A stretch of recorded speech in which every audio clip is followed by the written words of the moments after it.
Brother Rutherford became the president of the society, or a human leader at that time. The governing body actually was the result of a power struggle. This governing body was toothless. Everybody knew that Frederick Franz was the president of the society. It is a very rare occurrence for somebody to be appointed as a member of the governing body.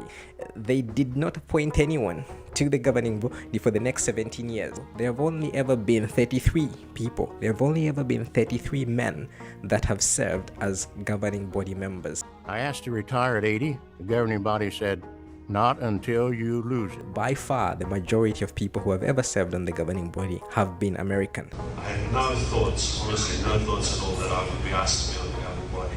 And how there is no Holy Spirit in the way these decisions are made, the kind of debates that happen between the governing body members. And you don't get more responsibility than being a member of the governing body. They are the undisputed leaders of the 8 million strong Jehovah's Witnesses worldwide organization.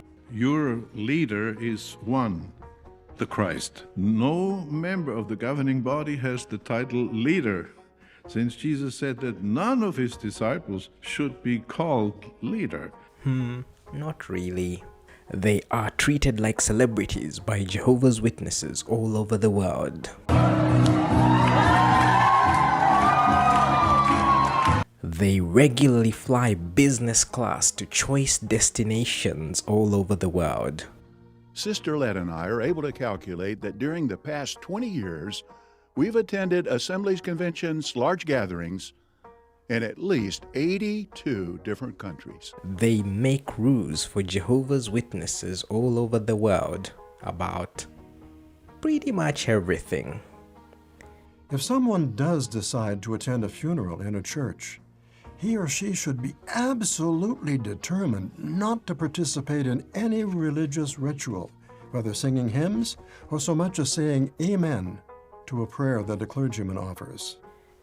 And are treated like gods. The governing body could be likened to the voice of Jesus. They live in shameless luxury. We love the serene setting here at our world headquarters on Blue Lake in New York State. At times, the water is as smooth as a mirror. We occasionally see eagles and hawks fly by. And in the fall of the year, when the leaves change colors, the forest can look spectacular. Who are these men? They are none other than Your brother's governing body of Jehovah's Witnesses.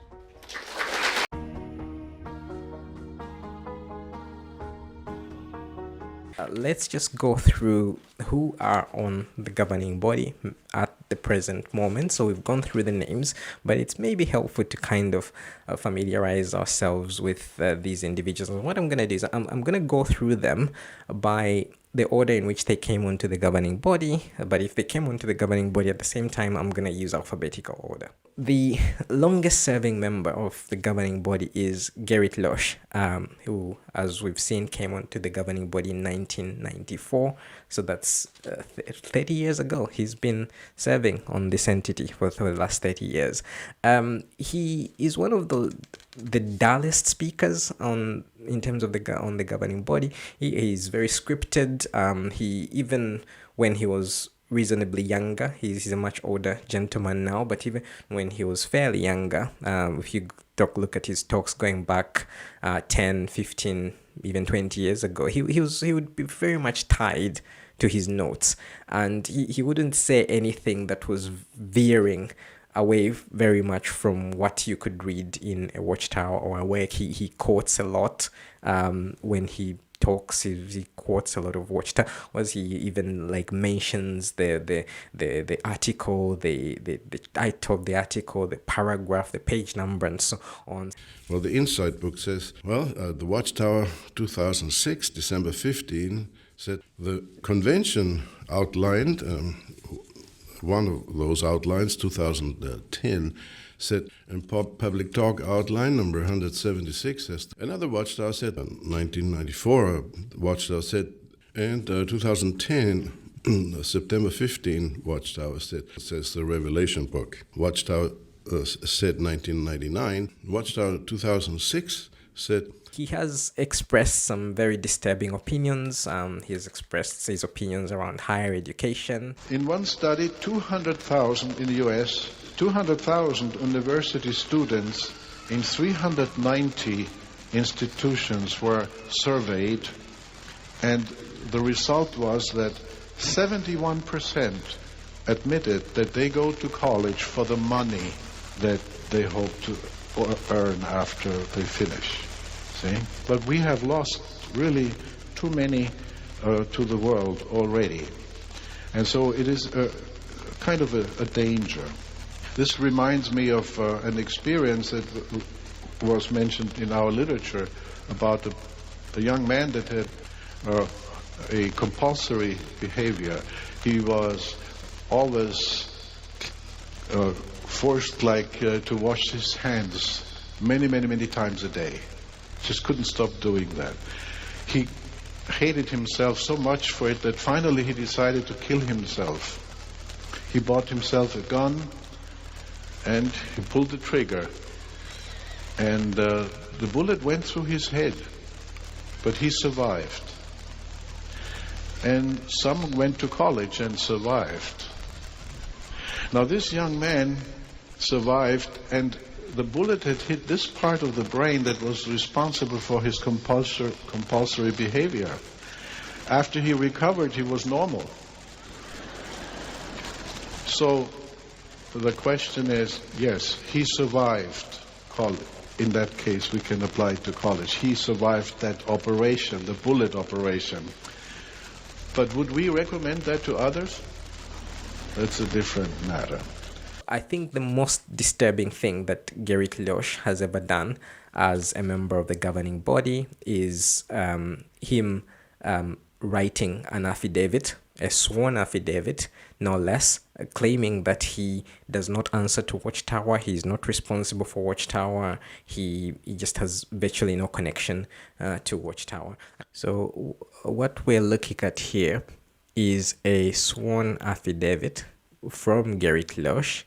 It lists there at the top the legal people that were representing Gerrit Lösch, and this is directed to the Superior Court of the State of California, County of San Diego, and it's in reference to the plaintiff. The plaintiff is Jose Lopez. The situation here was that Jose Lopez had been subjected to abuse by an elder in the Jehovah's Witnesses religion, and Gerrit Lösch was being required to kind of testify as a high-ranking member of the religion with regards to the policies that are in place in terms of how it so happens that elders in the organization end up abusing young people. And it says here, declaration of Gerrit Lösch in support of motion to quash order granting plaintiff's motion to compel deposition of Gerrit Lösch. So he was very reluctant, as in he, not just reluctant, but he was very resistant to the idea of him coming and testifying in this case. It says here, I, Gerrit Lösch, declare as follows, and if we just scroll to the very bottom, you've got his actual signature there. So on the 4th day of February 2014, he says, I declare under penalty of perjury under the laws of the state of California that the foregoing is true and correct, and that this declaration is executed on this day. He says from paragraph 8, he says, I am not and never have been a corporate officer, director, managing agent, a member or employee of Watchtower. I do not direct and have never directed the day-to-day operations of Watchtower. I do not answer to Watchtower. I do not have and never have had any authority as an individual to make or determine corporate policy for Watchtower or any department of Watchtower. Watchtower does not have and never has had any authority over me. So clearly relinquishing any responsibility with regards to any of the policies and the procedures that are implemented by the governing body, because we know the Watchtower is just a legal entity that just executes the decisions of the governing body, but he's basically washing his hands off the whole thing. And even back in 2014, Gerrit Leosh was still the senior member of the governing body, because at that point, all the governing body members that had been appointed before him, the last of which was in 1977, and I think that's when John Barr was appointed. John Barr at that point was no longer alive. He was no longer on the governing body, so he was the senior member of the governing body, and yet he flat out denied any involvement in the policies and procedures that are instituted by the Jehovah's Witnesses organization. So I think that's kind of the most notable thing in Gerrit Leosh's career on the governing body. The next governing body member is Samuel Heard. Now, Samuel Heard is the oldest member of the governing body. Samuel Heard has made a lot of disturbing comments about a lot of things, but most notably, he made some very disturbing comments about women and their intellectual capacities. And now I just need to mention that these comments were made before he was a member of the governing body. These comments were made when he was doing his traveling work as a district overseer, I believe, but nonetheless, very disturbing. And nonetheless, these are not comments, as far as we know, he has not retracted. You know, scientists say that the cranial capacity of a woman is 10% smaller than that of a man. So now this shows that she's just not equipped for the role of headship. But we'll hear a sister say, oh, if I were an elder, I'd show them a thing or two. Or sometimes we hear them say, oh, if I were a man, I do this and I do that. As if to be wishing to be something that he's not designed to be. Do you know what that borders on? That borders on homosexuality. And you know what the devil is doing nowadays? He's taking women who want to be men. He makes men out of it. And you know what else he's doing? He's taking men who want to be women, and he's making women out of it. You would recognize, if you truly love your husband, that you're not equipped mentally, emotionally, and physically or somatically for the role of the bishop. Heard is also known for expressing a lot of irritation over the fact that Jehovah's Witnesses pretty much worship governing body members. Brothers will come and hug you. Oh, thank you, brother. You governing body member. You really, wow.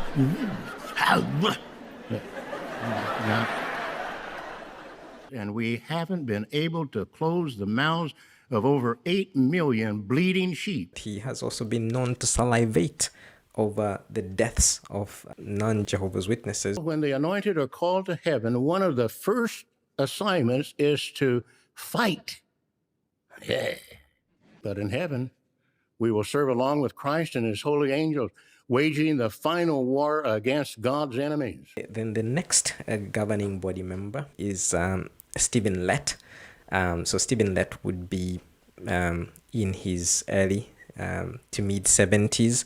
Now he is, you could say he is the most theatrical of all the governing body members in terms of his vocal projection, his facial expression, most notably.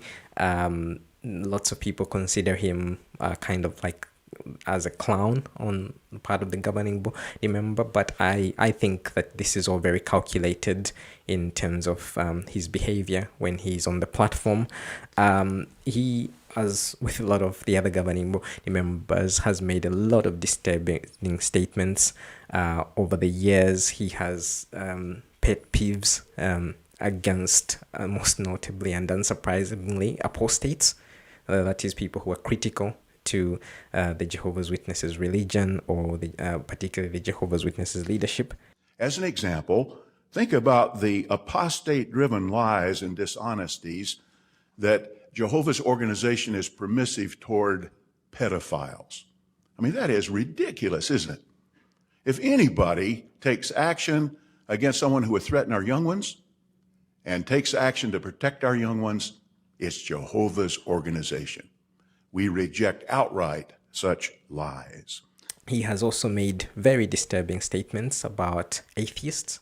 Think of the atheists who will be resurrected. Here they ate Jehovah's food, they drank his water, they breathed his air, they walked on his ground, never gave him any credit, never acknowledged him at all. Makes us think of the illustration of the pig under the apple tree. He gobbles up the apples off the ground, but he never looks up to see where they came from. And perhaps most disturbingly, the statements he has made about children. Sometimes you'll hear people say of a little baby, "Look at that little angel." But more accurate would be to say, "Look at that little enemy of God." The next governing body member is David Splane. Now, very surprisingly, David Splane is one of the two longest serving governing body members who has not had his life story published in the Watchtower. This has not happened in the case of Stephen Lett and David Splane. And Stephen Lett, I don't know the reasons. David Splane, I don't know the reasons either. But with David Splane, he is actually on the writing committee. He actually heads the writing committee and the writing department. And to me, it just seems like he has orchestrated things so that his life story is not published. They've probably asked him, and he's probably pushed back on the publication of his life story in the Watchtower. In his comments, in his talks, he very rarely says anything about his background, his family, or anything. The only thing I remember him ever commenting on with regards to his earlier life before he was the governing body was when he was a circuit overseer and he refused to meet with people who were interested in learning more about the Jehovah's Witnesses. In the 1970s, my wife and I were in the circuit work in Montreal, Canada. Now, one Tuesday evening after the meeting, I was approached by a ministerial servant. He was very excited. He said, "David, I work with a man who is the head of a small church. He has invited me to his home." "That's nice," I said. He said, No, you don't understand. They never invite anyone to their home unless they're members of the church. I think this is going to be big." "Well," I said, "if he's interested, invite him to come to the meeting this weekend." Other than that, he's very, very private. I would say he's probably the most private of all the governing body members, and your guess is as good as mine as to why. He is infamous for his rants against the apostates. "We are not so strong, so spiritual, so intelligent, that we can't be affected by the poison of apostate ideas. False rumors are often spread during wartime. Brothers, this is war." And also for his obsession with making rules for Jehovah's Witnesses about pretty much everything. The next governing body member we have is Jeffrey W. Jackson, who is, as I mentioned, Australian. Now, Jeffrey Jackson, he's this self-styled comedian of the governing body. I think he views himself as Mr. Funny Guy, and he says some very, very disturbing things which he thinks are very funny, and his audience, unsurprisingly, they find it funny too. Many of us have had to face the issue with regard to blood transfusions. When do you need to make your decision with regard to that? Is it when you're in the ambulance, semi-conscious, in pain? Is it like, "Oh, hand me the DPA. Can you read the fine print?" Now, obviously, I don't find such things funny myself, but I think the reaction that he gets from his audiences and so on just encourages him to continue with this very, very strange behavior. The thing that Jeffrey Jackson is infamous for is the lies he told during the Australian Royal Commission, and particularly him lying about his position on the governing body and also the way the governing body view themselves. Does the governing body, or do the members of the governing body, do you see yourselves as modern-day disciples, the modern-day equivalent of Jesus' disciples? We certainly hope to follow Jesus and be his disciples. And do you see yourselves as Jehovah God's spokespeople on earth? That, I think, would seem to be quite presumptuous to say that we are the only spokesperson that God is using. The next governing body member we have is Douglas Mark Sanderson. Now, Mark Sanderson currently serves as the coordinator of the governing body, and there's been a lot of statements that have been made to the effect that he is the most powerful member of the governing body. He is effectively the cult leader. I'm not sure I agree that he is either the most powerful member of the governing body or even the leader of the Jehovah's Witness religion. I would say that he is the most influential member of the governing body at present, and that's not surprising because he is the coordinator. Now, if you went to any congregation, it's no surprise that the coordinator of the body of elders, he is the most powerful member or the most influential member, not only of the body of elders but of the congregation by virtue of his position. If you went to the Bethel or the branch, the Jehovah's Witnesses branch facilities, the branch coordinator is the most influential member of the branch committee and of the Bethel family by virtue of his position. But that I don't think that necessarily makes that person the leader, because their power is subject to other people. So a coordinator of the body of elders, he just can't go around making any decisions he wants because he can be outvoted by the other elders. He can actually even be removed from his position as coordinator by the other elders if there was like a strong revolt. And I think the same is similar with Sanderson. He has a lot of influence on the governing body, and he's obviously able to push through his ideas by virtue of his position or as the coordinator, but that doesn't necessarily make him the leader, because he can be outvoted by the other governing body members. In fact, he has spoken of being outvoted by other governing body members. So, dear brothers and sisters, it has been a wonderful privilege for me to be able to speak to you today. I wish I had the opportunity to also go to Ukraine and visit, but the governing body told me, don't go to Ukraine. So this is as close as I can get. Not only that, if they decided to kick him out, they could, if they had sort of valid reasons, or they could demote him from that position of coordinator. So for now, yes, he's the most influential. Is he the most powerful? Is he the leader? Probably not. I think Sanderson views himself as the action man of the governing body.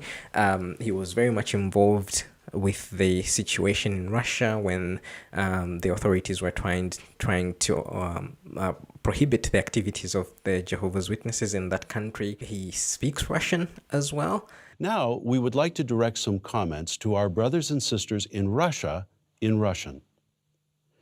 Дорогие братья и сестры в России, у меня великая честь передать вам приветы от руководящего совета. But what was interesting is how he fled that country immediately there was any sign of danger for himself. This last part of the story you haven't heard.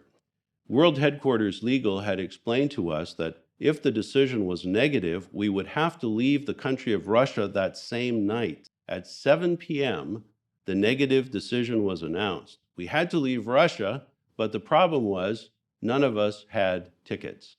So what did we do? Well, we told the brothers, just get in the vehicles and head for the airport. By Jehovah's undeserved kindness, all 18 brothers were able to get out on the same flight. Can you imagine?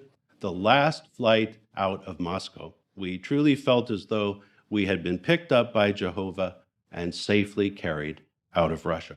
The next three governing body members, now I've mentioned that Gerrit Lösch is kind of one of the dullest speakers and so on, but these actually, they outdo Gerrit Lösch. Gerrit Lösch has nothing on these three governing body members, that the three most recent appointments, because they just seem to have zero personality, zero charisma, zero opinions of their own. They just seem to be drones who just parrot whatever is fed into their mouths and minds by the other governing body members. So you've got Kenneth Cook Jr., who I should say seems to be growing into his role as a governing body member, and most notably his quite recent comments which seem to be homophobic, transphobic, and so on, seem to suggest that.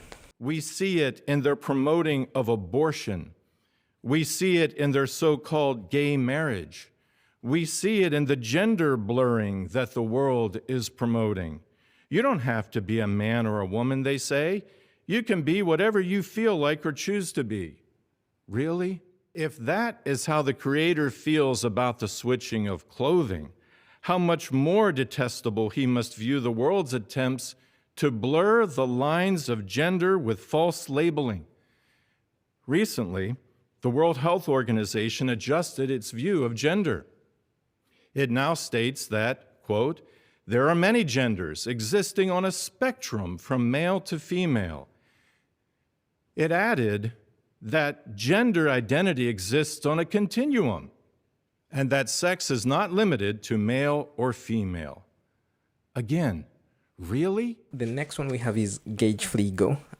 He has a very, very awkward speaking manner. We don't know too much about him, except that he seems to come from a wealthy family. Well, during the past few months, while visiting family, I've had a chance to watch both literal sheep and goats. I've observed some very interesting things. For instance, sheep are somewhat shy creatures. They didn't even want me to take a photo of them. They were docile, protective of their young, helpless and fearful without a shepherd. What about goats? Well, goats are a little different. Recently, my 3-year-old little nephew was feeding carrots to a few goats through a wooden fence. And he had a little plastic Ziploc bag full of carrots that was on the ground. He would grab one carrot from the plastic bag, he would feed it to the goat, grab another carrot, feed it to the goat. Well, he decided that he wanted to make that a little quicker, so he grabbed the plastic bag full of carrots. What did the goat do? It reached through the fence, grabbed the whole bag. The next thing, we had goats fighting over the carrots. Carrots were everywhere. What did the goat finally do? The goat ate the carrots, but it also even ate the plastic bag. He very interestingly claims to be camera shy. He claims to be a very shy person. So my wife and I are a bit shy and reserved.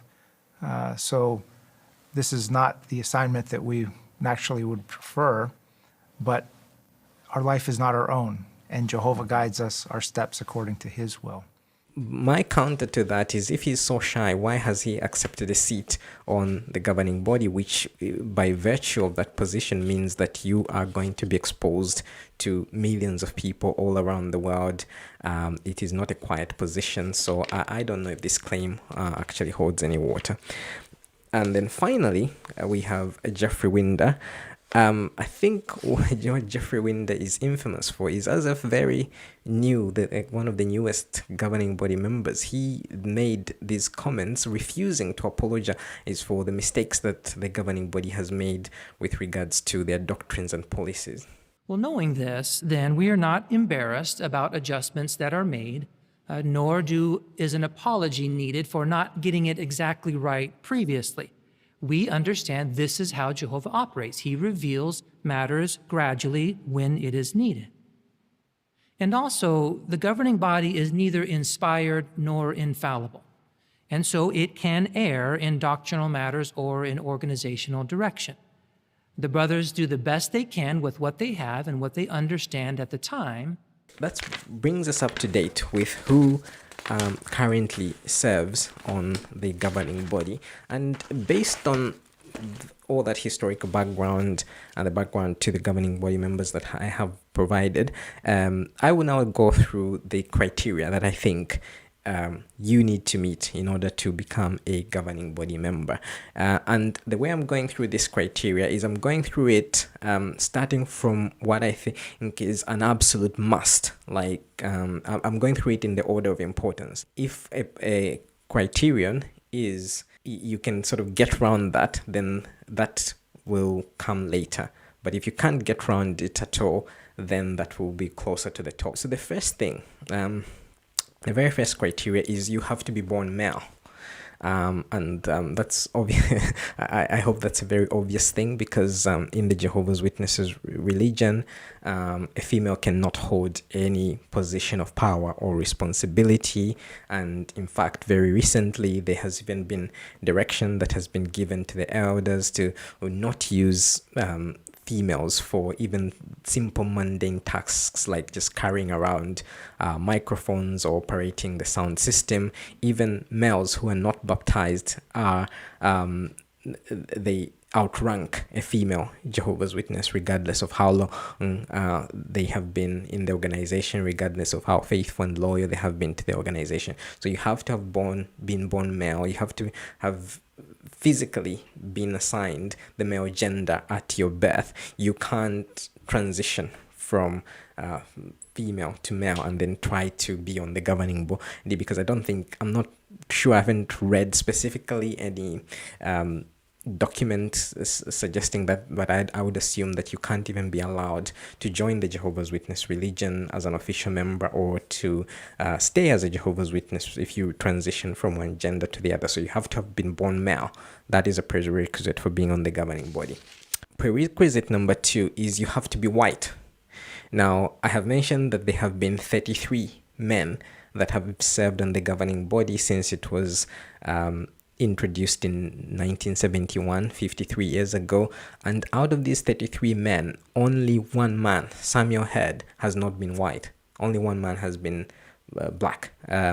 So if you are like Hispanic, if you are black, African American, black, British, Caribbean, whatever, if you are Asian, South Asian, Chinese, Japanese, whatever, you have a 1 in 33 chance of becoming a governing body member, which is pretty much nothing. And even the recent appointments seem to indicate that they don't really consider people of those races. If you look, I'm not going to go into it, but if you look at the list of helpers, so they have, I think, 30 odd helpers to the committees of the governing body. Those are predominantly white as well. And again, I'm not saying that's where the next cohort of governing body members is going to be from, but it just indicates who the governing body surrounds themselves with, who the people they think are trustworthy to be put in those positions of power are, and these are white males. So if you're not white, chances are you never make it to the governing body. But again, talking about the order of importance, you could make it, you could sneak through like Samuel Head did. So it's not as important as being born male, for example. The next criterion is that you have to be American.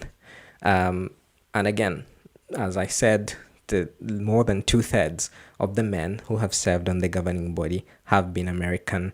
The 4 most recent appointments have been American. The majority of the people in the governing body now are American. So it really, really helps if you're American. If you're not American, but if you're a white male and you're from an predominantly English-speaking country, you do stand some kind of a chance, but the chance is also very limited.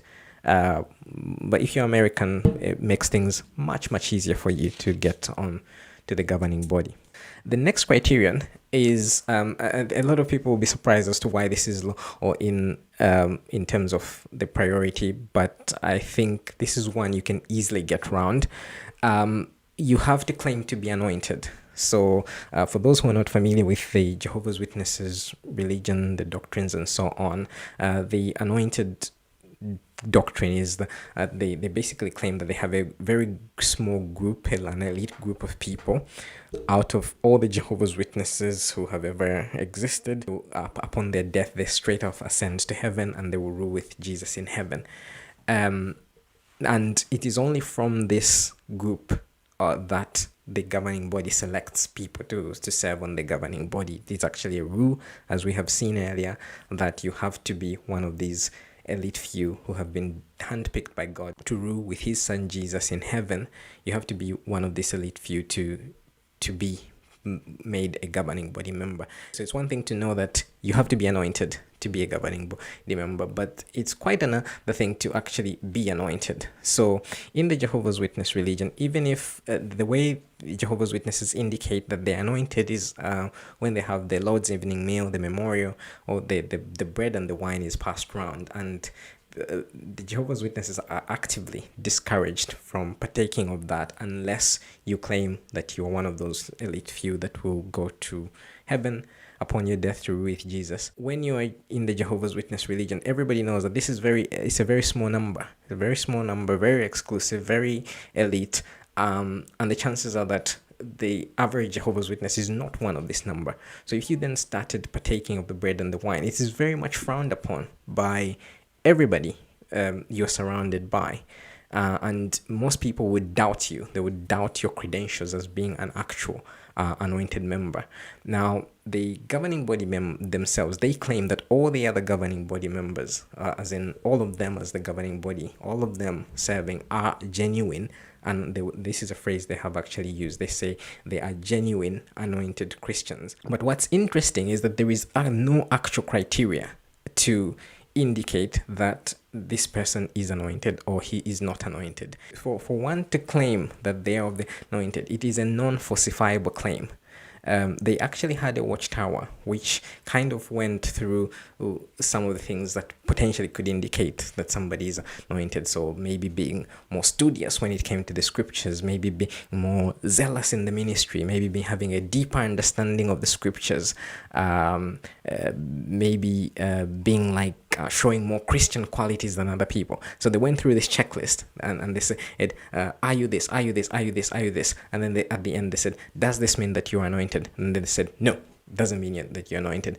So to claim that you're anointed is a non-falsifiable claim. So, and also even the governing body members have said that an anointed Jehovah's Witness does not need confirmation from other Jehovah's Witnesses, whether they are anointed or not, or that they are anointed. So I guess that also applies to the governing body members. They do not need, according to their words, they do not need that confirmation from other governing body members. So anointed ones don't need confirmation from anyone else. Their anointing is clear, true, affirmative.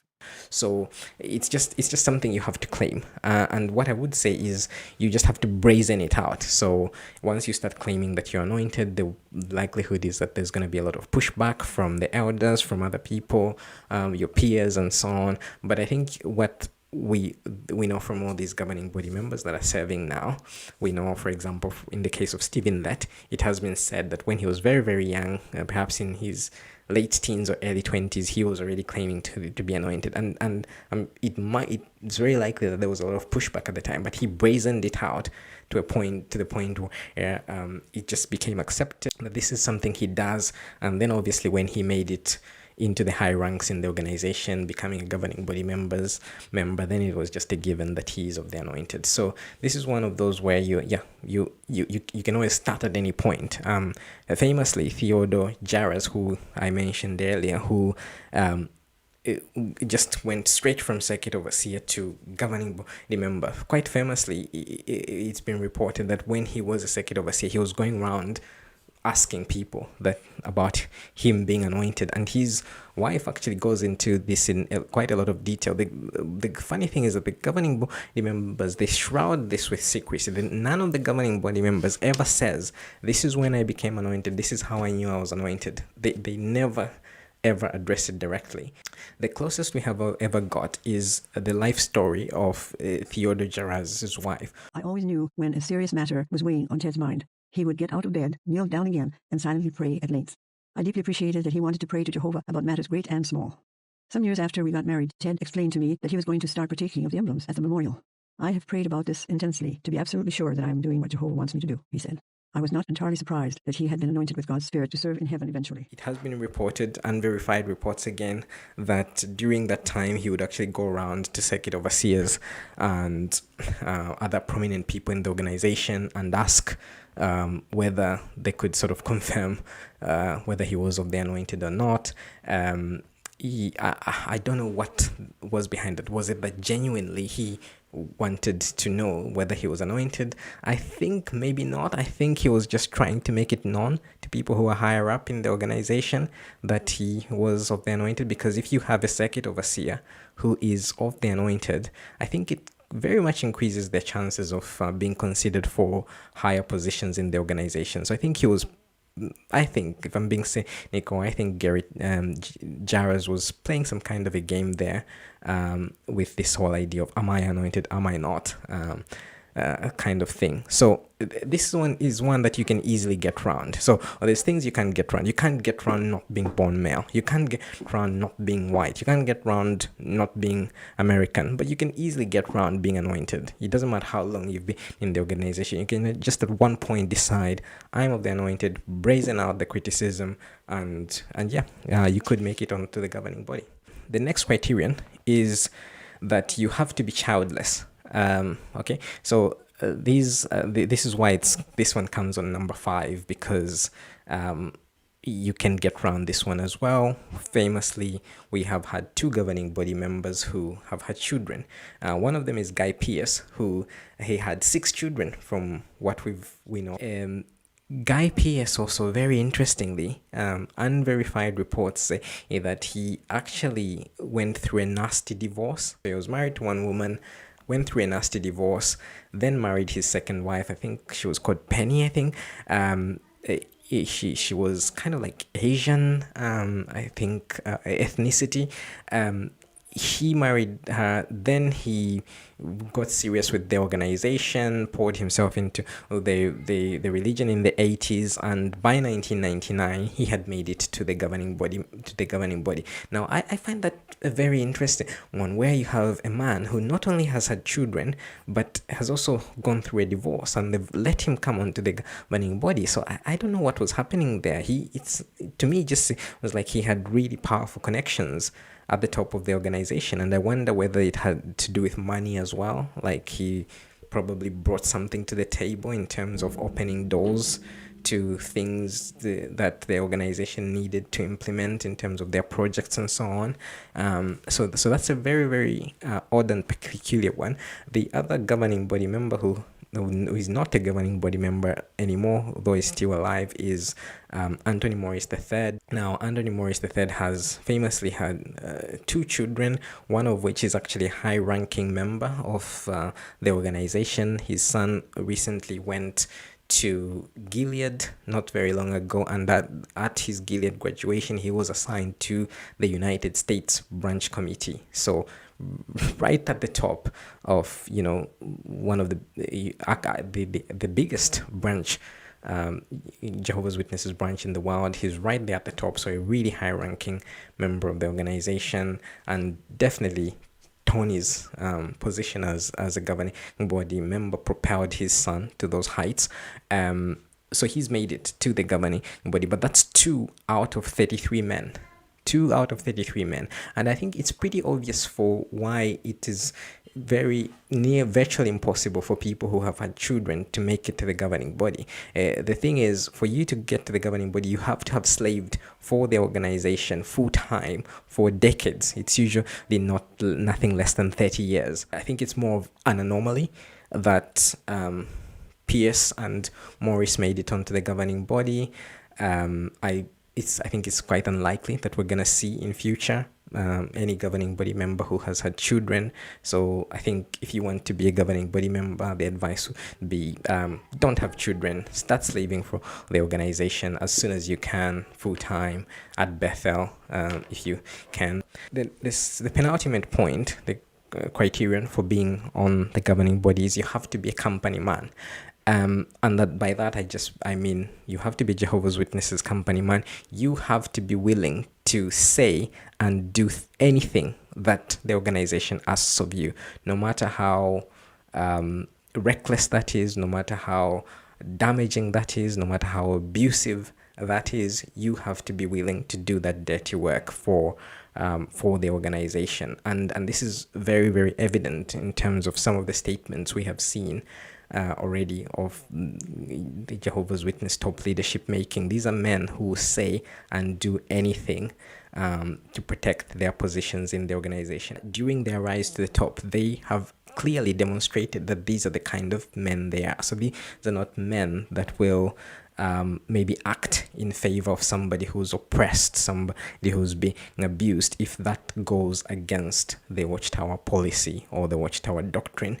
I think that automatically eliminates your chances of making it to the top and making it to the governing body. So you have to be willing to defend the most abusive policies and practices of the organization. And a famous example is Mark Sanderson, who before going on to become a governing body member, he worked in the hospital information services. So he was there right at the face of the organization, defending the organization's policies regarding blood transfusions. He was probably ordering you could say the execution of very young people, trying to defend this no blood policy. But now, when doctors want to transfuse one of our children by going to a child welfare agency, what can we do?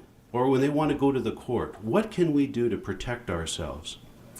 Well, if you only take one point home, please take this one, and that is contact HIS. Contact HIS. When there begins to be some word that the doctors are going to seek a court order or they're going to go to the Child Protection Agency. That was mentioned in the letter to all HLCs dated April 17, 2002.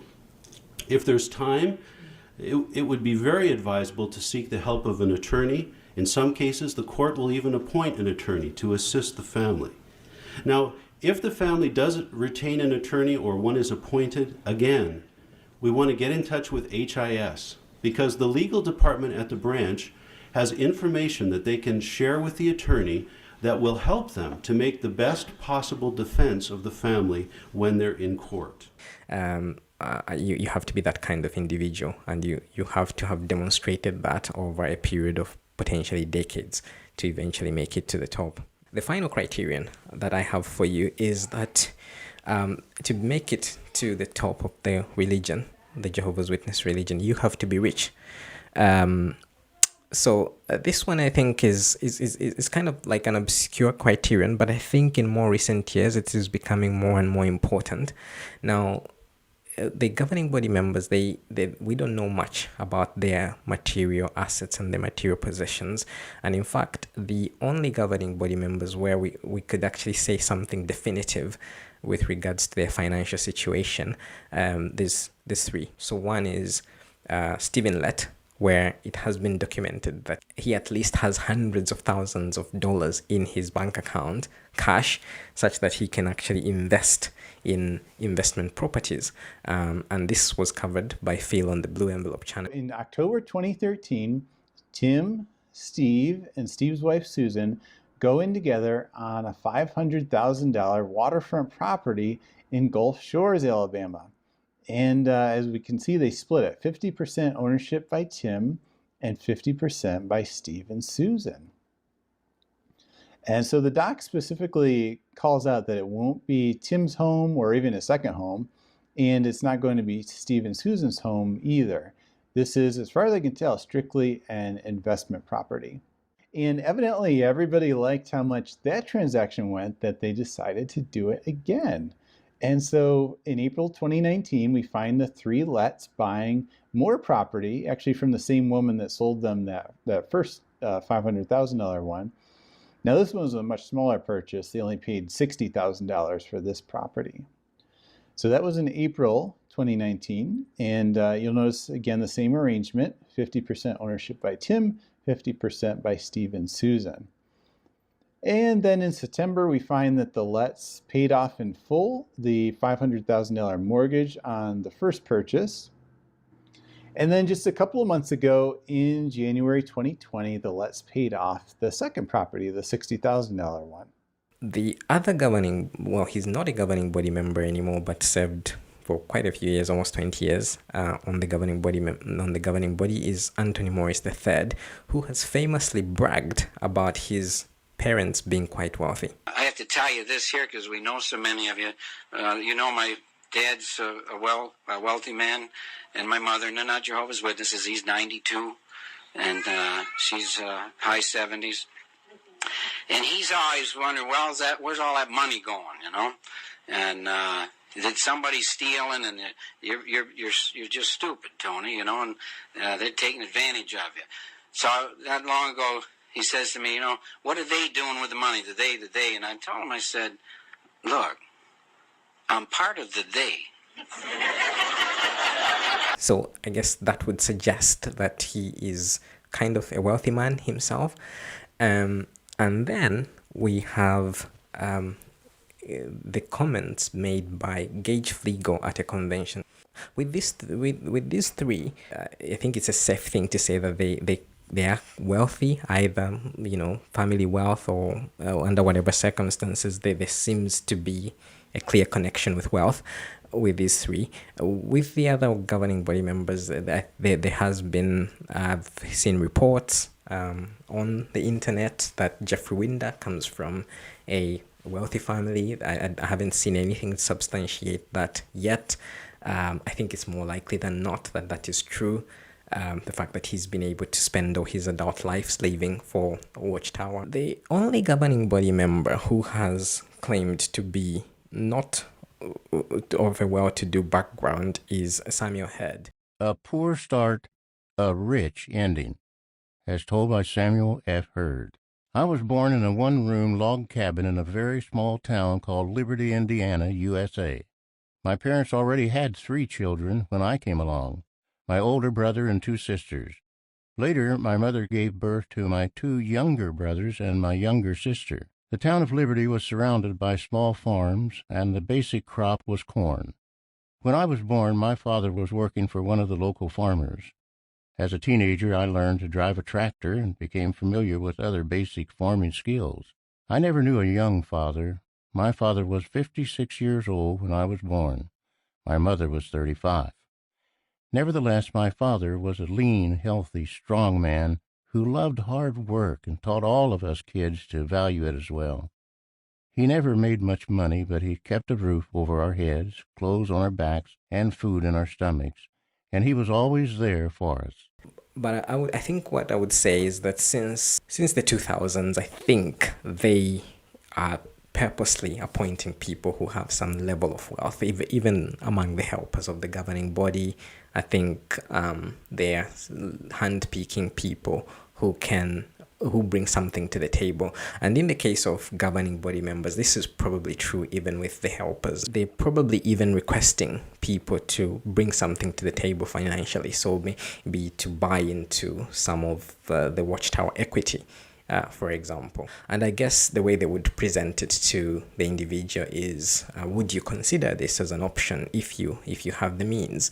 And that is a way of testing how loyal this individual is going to be to the organization. And I think for an organization like this that has been in so much trouble in the past, an organization that has had scandals right at the top with governing body members defecting and so on, I think this is kind of something that I would not put past them doing. So if you come from a very poor background, you have no wealth, you have no savings, you have nothing to show for yourself, I just don't think you would cut it. Those are my 7 top tips for becoming a Jehovah's Witnesses governing body member.